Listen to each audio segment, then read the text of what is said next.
to talk about this more now as well and continue the conversation. We have constitutional attorney Ronald Chapman. He has litigated in front of the Supreme Court, and he has extensive experience in federal investigations and prosecutions. Ronald, thanks for joining us here at Newsy. You know, it seems like there's a lot of confusion right now on the protections of the First Amendment. So can you start by just explaining what exactly the Constitution says?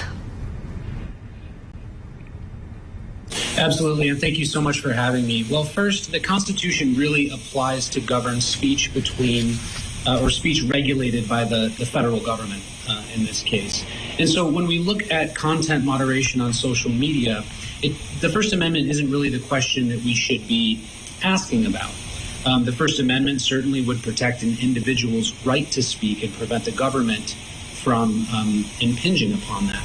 But there is an act that's important to talk about here, and that is the Communications Decency Act, Section 230, which actually gives these platforms immunity for the things that are said by third parties on them.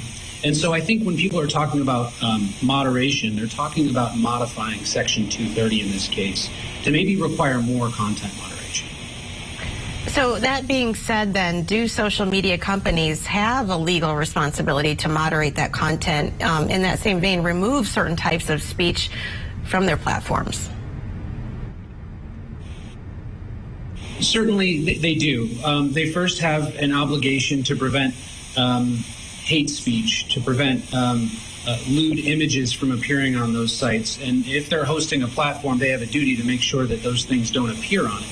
But when it comes to regulating the speech of third parties, right now Section 230 is wide open and doesn't require any specific moderation, but simply provides.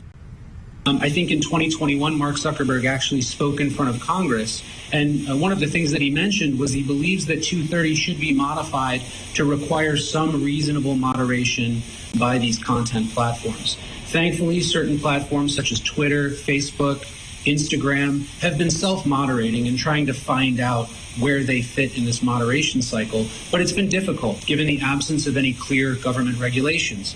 Now, I must also mention the government is in a bind here, because any regulation that restricts speech is certainly going to be challenged in front of the Supreme Court as a restriction on free speech, and we could end up with a battle between the federal government's restriction and third-party rights to free speech. I see.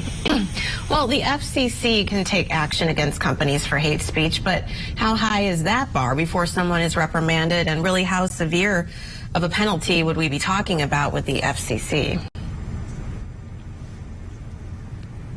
Well, certainly FCC penalties can be very severe for communications platforms. And I think that's really the regulation that we're looking at when we're looking at the requirement to regulate speech.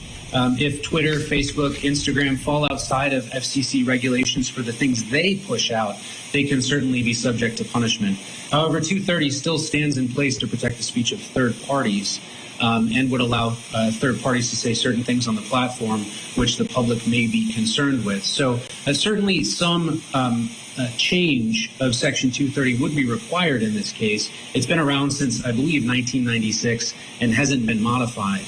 I think the Department of Justice is looking at potentially enforcing it in a different way, and hopefully we can get somewhere with clear guidance from the federal government on speech regulations. Yeah, the 1990s, well before social media.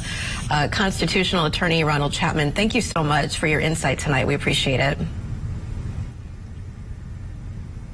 Thank you so much for having me.